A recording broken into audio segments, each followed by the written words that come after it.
Yo guys, welcome back to my channel. If you're not done already, subscribe to Off the Canvas Boxing, like the video, and do all of those amazing stuff.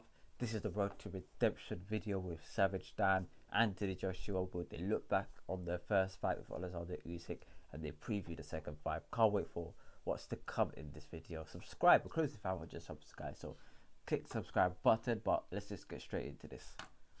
I don't want to be respected because of the belts I hold. I want to be respected because of the man you see. What's going to change? All these heavyweights out there training because they want to take what you have. So train like you haven't got anything. It will all be done one day anyway. Yeah. So why change for this period of time to accommodate everyone around me when I'm not being true to myself? That clip there had all the familiar symptoms of a man who's ready to fight. I'm excited. Let's go. Let's go. Welcome to Road to Redemption. AJ, we have been here before. We go over your fights. We have the rematch which has been announced. But before we get into that, let's go through the first fight. Talk to me.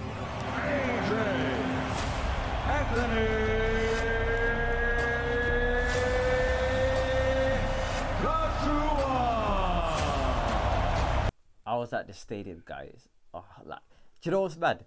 From this is the view that I had here.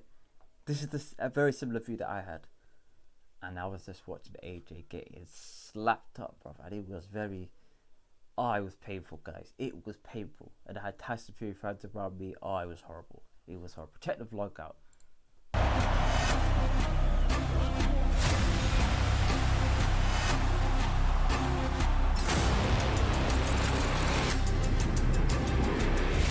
So round one, he starts pretty fast, which is ultimately a good tactic. Look, I'm fighting a lefty. It's different. Spent most of my years fighting orthodox fighters. I fight a southpaw, so we have to address the importance of defense. But ultimately, that can make you so defensive to the point where you're not controlling the fight and using your strengths, for example. At the end of round one, Yeah. did you go back to your corner thinking, oh, he's faster or anything than you expected? In my mind, I just thought round 1 to 12, I got 11 left. Yeah. That was it, really. Honestly, nothing major. I said 12 round fight, stay with it. Round 1, got 11 left. Keep on boxing, keep on controlling the space. Round 2. This is the thing, right, which Garcia said to me yesterday when we were training. He said, listen, all these heavyweights out there training because they want to take what you have. Another thing, when you watch that the first couple of rounds was horrible. AJ just to let the fight, like, to get taken away from him. I in my head, I was assuming that AJ was going to start fast, and Usyk started fast, and it was horrible to watch. But that is one thing that Robert Garcia, his inclusion in his camp, very key. Remember, these heavyweights want to take what you've got, so train like you haven't got anything. It just gives me that reminder that don't get comfortable in these situations. So even though I knew I was in a fight, I probably knew when I'd faced some adversity, when vision had gone a bit, the eye had gone a bit, so I'm like, but it's fine, no problem. This is what we're built for. But now I'm in a fight, do you know what I mean? And honestly, I felt I was in the fight. It felt like, you know what, he had won the first 2, I had won the third. So out of 12 rounds, I think he had won, for example, 7, I had won 5. There were a couple of those. AJ did win 7-5, man. He won 8-4 at best. And I'm a huge AJ fan. But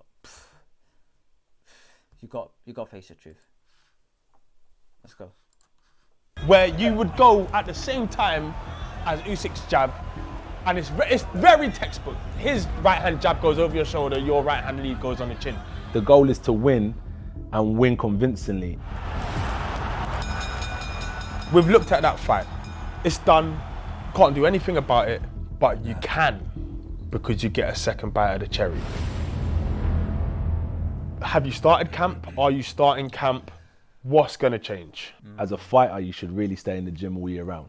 It's important. And I've known the fighter I'm fighting. So the approach to the fight has been leading towards August 20th. Yes. So in terms of your camp, we are right now in Loughborough. In Loughborough University, right? This is, obviously you would have been here many times before, but this will be your first training camp. Yeah. Not only here, but this will be your first training camp in some time away from Sheffield. So when I first turned pro, I first done my few training camps in Eddie's back garden. That's where we started off, right? And he's got a pool area. Yeah. So we used to do our shadow box in there. He had a bag in there as well, in their little gym. We used to hit the bag and then we used to go in the garden and do shadow boxing and stuff. And it was warm. That's where we started. Then I moved to Tony Sims's gym for probably the first Big up 2 or Tony. 3 fights. Yeah. And then after that, I was then allowed to train in Sheffield. So for about 9 years, 9 years pro. So for about 7 years, 7, 8 years, I've been in Sheffield. And this is my first time training out of Sheffield. But for 11 years, I trained with Rob. So we saw you in Dubai. We saw you in America. We saw you with different coaches. Texas, Fresno, LA. Everyone. Well, who was you with? Robert Garcia, Ronnie Shields, Virgil Hunter, and Canelo's coach. Forgot his Canelo's coach. You guys know what I'm talking about. I forgot his name. Eddie Reynoso. He might have been with a couple of other people, but yeah, he did a whole. We saw you everywhere. And there's coaches that I didn't get to see as well. There's a lot of coaches I didn't even get to see. And from what I've heard, Robert Garcia was the standout coach. Bad boy coach. When you marry up Robert Garcia with Angel, it actually is a pretty good combination in terms of one person that is, meticulous in terms of defense and strategy, and then the other who, at least on the surface, looks like he's going to get you to go in there with a game plan that is going to be to your strength. And they say a happy fighter is a dangerous fighter. And I know to a degree, because of probably what I've achieved and how I've used my intelligence and my brain outside the ring, people think it's all been easy. And I think there's this assumption that it's kind of been handed to me, and there's a level of, not hate, but jealousy. We can call it Yeah, that. it's hate. Yeah, you can call it that, but at the end of the day, it comes with the territory, and I'm a very strong-minded person. And I know once it's all done, for me, it's all done. There's no doubt about it. You've done loads for. And to explain what he means, he's not going to do a Tyson Fury. Once he's out, back in, out, in, out. Now, once he's out, retired, that's it. There ain't no, all of these other fights, I'll return. Nah. When he's out, he's out. For British boxing in general, and far more for things that most people will probably never ever hear about. But with regards to the near future, you've just named, or you've just stated 2 huge changes in your camp location. Yeah. Your trainer. Yeah. And overall approach to the fight will differ as well. You are one of the biggest profiles in the world. Do you feel like you're under a microscope at all times? And does that affect how you are Good question. in your various channels? Or Dan's covered us. Great question. Big up Savage Dan. Is he under a microscope? Absolutely. I'm not gonna lie. I watch every single AJ interview. I analyze every word and thing that comes out of his mouth. And is he under a microscope? Absolutely. I because I want him to win. I want him to win. So I want to know where AJ is in terms of mindset, progress, etc. If I had access to the camp, I wouldn't really need to watch all of the interviews. I could care less. But I just want to know if AJ's in the right frame of mind. So when he goes into the rematch against Alexander Usyk, he can bang him in the face, and he'll be ferocious enough to, irrespective of whether he wins, loses, or draws, we know that he put in his all, and that has been criticism in the first fight. Let's go. in front of camera or whatever it There's is. 2 elements to that. Do I feel like I'm under a microscope? Well, I can only imagine what it's like being like The Rock or someone. yeah. Do you know what I'm trying to say? It's not that much. There is a big not difference. that much between There is you. a big There difference. can't be. So you There's a bring The Rock to difference. Loughborough University. Nah, there's a difference. There is a difference. You bring AJ to flipping. UK is a bit weird because UK is a small island and most people in the UK know Anthony Joshua. Okay, cool. But you go to Germany or Switzerland, right? You put AJ in the middle of the street, or like on a random street. Would they know Anthony Joshua? Probably not. But, you know, not too sure. If you put Dwayne The Rock Johnson in that same situation, bruv, everyone knows him. Clearly, bruv, everyone knows him. If you don't know him, I don't know. See, what do you think was gonna happen?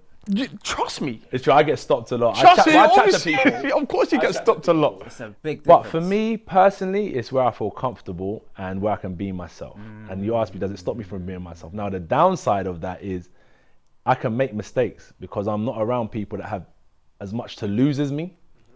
It will all be done one day anyway. Yeah. So why change for this period of time to accommodate everyone around me when I'm not being true to myself? Or do you know what? You know, if we're gonna get on to you going into uni dorms, Yeah. I personally quite liked it. Online is very different to real life. I walk through this uni, I show people so much love. People put a picture on their flats and it's amazing. The love is amazing. And I always believe as well, we tend to focus so much on the hate, but I've got so many people that love and admire and I inspire through what I've done. And with that situation with the uni students, they're actually cricket players, they're not uni students. They're actually like 25, they're not like 15-year-old kids. Okay, yeah. So like, they live next door. Hold on, so you finna tell me? Hold on, let's hear it. So I just couldn't sleep one night. One of our guys says, look, if you're ever in a situation where you can't sleep, a few things you can do. Go for a walk, get fresh air, take a hot shower to try. So I thought I'll go on a walk. The same guys that I showed love to, there was about 5 of them in the room. And they started heckling abuse at me. So I'm looking like, right, it's like 4 in the morning. So I'm like, there must not be anyone else out here. So I'm there looking around like, I can't see anyone, so it must be me. And that's just what I done. I told the guys, listen, I'm here to work. I'm not here to play games. I've shown you lot the ultimate respect since I've been here. And if you lot want to start going down this path of trading words and trading whatever, it's fine with me. So I'm going to ask you, how would you like it if I break your jaw? Talk to me. I didn't want to address it like that, but I did really feel bad for any other students that those guys feel that they can do that to, that don't have the courage to address them and tell them, listen, that's wrong what you're doing, watch yourselves. Yeah. And Hold on. I wanted to speak to them and address them. Yeah. And the questions I asked, how would you like it if I said certain things? Whether you lot like it or not, that clip there had all the familiar symptoms of a man who's ready to fight. I think that AJ will probably be like that, and rightly so, to the dawn of time, whether he's fighting or whether he's not fighting. So, I don't think that means that he's in a situation where he's ready to fight. Because even if he wasn't ready to fight, I think he'll still be in that same level of mindset. But regarding that situation, bruv, in my opinion, and a lot of people may disagree with me, but I think AJ was slightly wrong. I think AJ should have been a lot more tougher with them, and so I don't know, pick that, because they're cricket players, innit? They must be some sort of athlete. Saw the biggest one there and spun his jaw, crack his jaw, and showed them a lesson. Yeah, a beautiful lesson. Yeah, that you can't just say what you want. Yeah, these lot got let off scot-free. Yeah, AJ went to your house and took off his shoes. Big man, you are lucky. You are lucky, because a lot of people, like, let me give you an example. If you are in an urban community and you start heckling at the local neighborhood, chances are, in a lot of the urban community regions, you may have a risk to your life. And in this situation where you're heckling at a trained athlete who's here to spin your jaw, spin heavyweight's jaw, big people bigger than these cricketers, guaranteed, yeah, and a lot more tougher. and you start heckling abuse at him, all I'm saying is this, yeah. The fact that he didn't crack any of your jaws, you lot got let off scot-free. And I think, personally, I think AJ should have just took matters into his own hands and started acting militant. That's from me. A guy who's ready for camp and a man who's ready for another showdown with Alexander Usyk.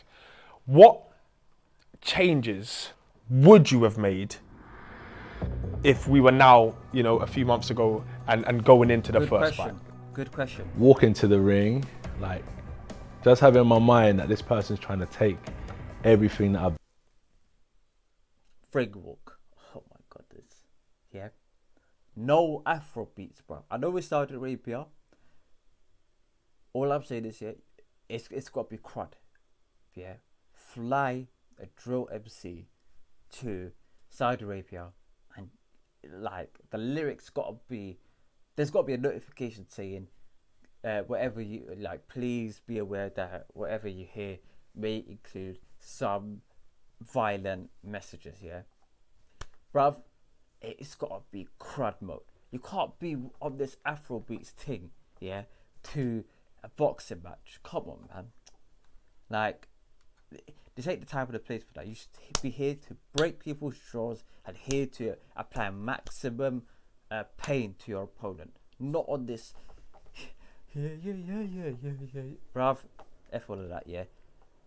I'm glad that AJ has addressed that. Let's keep it moving. built. It's not just like another fight. Yeah. The last thing is truly believe I can do it. Did you not truly believe going into the first fight? Like, I wouldn't be there if I didn't truly believe. I just have to continue believing that I can do it. Like, keep my energy and my spirits high. Like, believe. Yeah. And it's that belief where people think you're a bit crazy. Like, nah, he ain't gonna do it. Like, nah, trust me, he ain't gonna do it. I don't believe he can do it. But that's their belief. We're hoping to see more of the AJ that people feared. But I feel like I never got that respect, broski. No, I think Let's you- keep I it 100. think Let you me did. keep it 100, yeah? People Let me didn't- be people real with were, you. People were assuming that when you get in the ring with people, they aren't seeing the final bell. Nah, that's wrong. You don't think so? Nah, bro, let me be honest. Like, number one, when I came into this division, it was whack. I thought, all right, you know, I'm gonna come in this game and take on everyone and anyone. It doesn't matter who, Yeah. I can only beat what's in front of me, but I'm gonna make sure that they're top. My point is, it didn't really matter who you were getting in the ring with. I personally wasn't expecting any of them to see the final bell. Like, all right, maybe it's because I'm British, innit? Like, none of these are respecting my thing. So I said, all right, you know, I'm gonna bring the heavyweight division to Great Britain. I'm gonna show people that we are like solid, because I think people think we drink tea and eat biscuits and sit with the Queen. Like, yeah, yo, AJ Dawg, what's the Queen like, man? Big up the I don't know, Queen. yeah, big up the Jubilee, Queen and the yeah. Jubilee and that. Shout But I out- feel like shout out the I'm Queen. not getting looked at as someone who is a dominant heavyweight in the division. And Let me tell AJ this one thing, yeah. Bro, in anything in life, the Americans think, if they don't think they're the best, they don't even mention it at all. So I wouldn't even pay attention to that. I wouldn't pay attention to it. Like, if you ask the US, a lot of the people in America, do you think, like, you know, like, do you think you guys have a lot of good footballers? They wouldn't even remember. They'll be like, yeah, football, what's that? That's Europe. They won't even think about it. They won't even, like, it won't even be a thought process. Yeah. If you ask them who's the best rapper, bro, the long list will come out. They will be all just US rappers. The whole lot will be US rappers. If you ask them who is the best singer, it'll be a whole lot of US singers. If you ask who's the best actor, same thing. If you ask who's the best, I don't know, runner, you say, nah, forget you say, mate. It'll just be a whole lot of American athletes. So I admire their self-confidence, but you ain't gonna get respect from these man anytime soon. I guarantee that. In the boxing world, nah. You gotta do a hell of a lot to get their level of respect. Anthony Joshua, look in the mirror, yeah, that's me. The guy, ego and that, wee, yeah. So this big Anthony Joshua goes and wins, become 3-time. I'm gonna dash these belts because you gotta learn to respect me as a person. We quoting that. Yeah, We quote that, bro. I'm tired. Yeah? Like, yeah, because I don't want to be respected because of the belts I hold. I want to be respected because of the man you see. This was a deeper one. Yeah, yeah. This was a deeper one. It's a normal one. This is AJ. It's been a pleasure sir. as always. Good luck Appreciate for your camp. time. And that was Road to Redemption. This is a very good insight to AJ's mindset. A very good video. Great question from Darren, from Darren Filipino, and from Savage Dan. But until next time, peace, love, prosperity, and I'm gonna see you in the next video. Peace.